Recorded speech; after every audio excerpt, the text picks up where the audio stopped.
तो आज हम रिव्यू करने वाले हैं Infinix HOT 6 Pro का। हम करेंगे अनबॉक्सिंग एंड रिव्यू, बताएंगे कि आपको ये फोन लेना चाहिए नहीं लेना चाहिए, क्या इसके प्रोज हैं, क्या इसके कॉन्स हैं। तो मेरा नाम है अरुण सिंह और आप देखें मेरा यूट्यूब चैनल ट्रिक जंक्शन। तो शुरू करते हैं आज की वीडियो।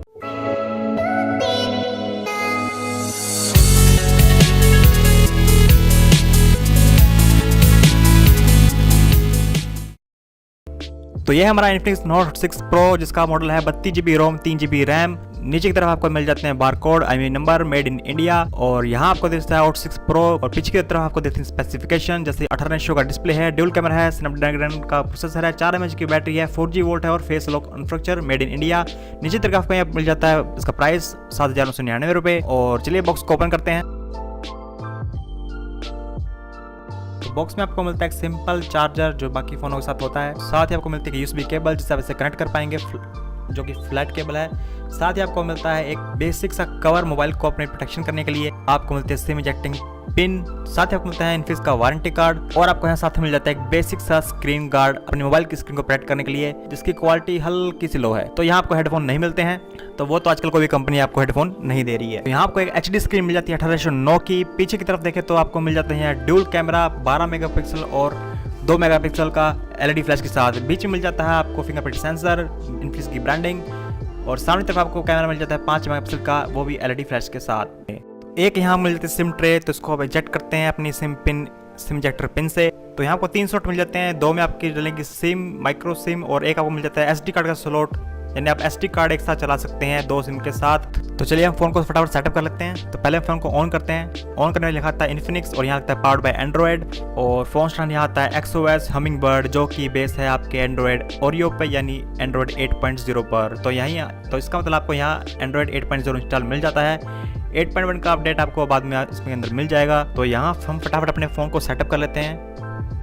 तो फ़ोन सेटअप करना बिल्कुल आसान है। वैसे ही आपको ईमेल आईडी डालनी है, अपना सिम डालना है, अपना नेम, अपनी कंट्री, सब कुछ जैसे आप नए फ़ोन को सेटअप करते हैं सेम वैसे तरह इसको सेटअप कर सकते हैं। उसके बाद आपको यहाँ ऑप्शन मिल जाते हैं फिंगरप्रिंट सेंसर का, फेस अनलॉक का, पैटर्न पिन, जो आपको अच्छा लगे आपकी सिक्योरिटी के अकॉर्डिंग आप वो यहाँ यूज़ कर सकते हैं। तो यहाँ हमारा फ़ोन जो है वो स्टार्ट हो चुका है। आपको एक बेसिक सा देखने को इंटरफेस मिल जाता है। तो यहाँ पर 18:9 का HD डिस्प्ले मिल जाता है, जो कि कर्व ग्लास के साथ है, यानी आपकी जो स्क्रीन है वो कर्व है। और यहाँ आपको मिल जाता है 3.5 mm का जैक, आपको 2 बटन मिल जाते हैं, पावर बटन, वॉल्यूम बटन। साथ ही आपको मिल जाता है 3.5 mm का जैक। आपकी जो स्पीकर है वो 18 dB के ऊपर है, तो यानी आपको वॉइस क्वालिटी, ऑडियो क्वालिटी काफ़ी अच्छी मिलने वाली है।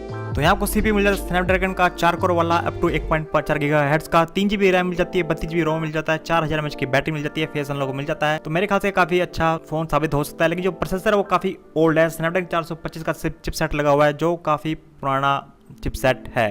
तो अगर आप हैवी गेमिंग के शौक रखीन करते हैं तो आप इस पर हैवी गेमिंग नहीं कर सकते। 3GB रैम के साथ जो है मल्टीटास्किंग बहुत अच्छे से कर सकते हैं। स्नैपड्रैगन का प्रोसेसर ओल्ड तो है, लेकिन इतना पुराना नहीं कि आप मल्टीटास्किंग नहीं कर सकते। तो ऐप आप बड़े आसानी से चला सकते हैं, लेकिन गेमिंग, इंटेंस गेमिंग आप इस पर नहीं कर सकते। इंटेंस गेमिंग से मेरा मतलब है कि इतनी हाई ग्राफिक्स गेमिंग है वो यहाँ लैग करेगी।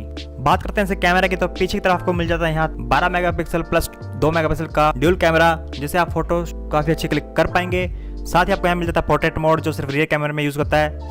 सामने की तरफ आपको मिल जाता है 5 मेगापिक्सल का LED फ्लैश के साथ, रियर भी आपको LED फ्लैश के साथ मिल जाता है। तो अगर आपके कमरे में जो है लाइटिंग अच्छी है तो आप अच्छी पिक्चर क्लिक कर पाएंगे। अगर लो लाइट है तो आप पिक्चर की क्वालिटी जो है वो डल काफ़ी हो जाएगी। तो बात करते हैं कि आपको ये फ़ोन लेना चाहिए या नहीं लेना चाहिए। तो देखिए, जो फ़ोन की जो प्राइस है वो लगभग 8,000 रुपये है, और अगर आप किसी ऑफर के अंदर लेते हैं तो आपको 10% कैशबैक मिल जाता है या ऑफ मिल जाता है। तो लगभग आपको ये प्राइस पड़ जाता है 2200 रुपये तक का। तो 2200 में रुपये में आपको मिलता है स्नैपड्रैगन का 425, 3GB रैम, 32GB रोम, 4000 mAh की battery, dual camera with flash, fingerprint sensor, face unlock. तो ये सब फीचर आपको मिल जाते हैं सिर्फ 2200 रुपये में। तो आपके लिए फ़ोन लेना काफ़ी अच्छा फ़ायदेमंद हो सकता है। लेकिन अगर आप शौकीन हैं इंटेंस गेमिंग के, इंटेंस ऐप्स के, हाई यूसेज ऐप्स के, तो आपको जो एंड्रॉयड फ़ोन है ये नहीं लेना चाहिए। अगर आपके घर में कोई बड़ा आपका कोई नया फ़ोन लेना चाहता है जो सिर्फ सिंपल यूज़ के लिए फ़ोन लेते हैं, ज़्यादा गेमिंग नहीं करते, ज़्यादा ऐप्स यूज़ नहीं करते, तो वहाँ आप ये फ़ोन ले सकते हैं। लेकिन अगर आप शौकीन हैं इंटेंस गेमिंग, तो मैं कहूँगा आपको ये फ़ोन रिकमेंड नहीं करना चाहिए। बात करते हैं फिंगरप्रिंट सेंसर की, तो हाँ, फिंगरप्रिंट सेंसर इसका काफ़ी अच्छा है, आप आसानी से अनलॉक कर सकते हैं। लेकिन फेस अनलॉक में क्या होता है कि अगर आपके रूम में ब्राइटनेस ज़्यादा है तभी आप जो है फेस अनलॉक को अच्छे से यूज़ कर पाएंगे। अगर थोड़ी सी भी डल है, थोड़ा भी डार्कनेस आ जाती है कहीं से, तो आपका जो फेस अनलॉक है वो थोड़ा टाइम लगेगा खुलने में।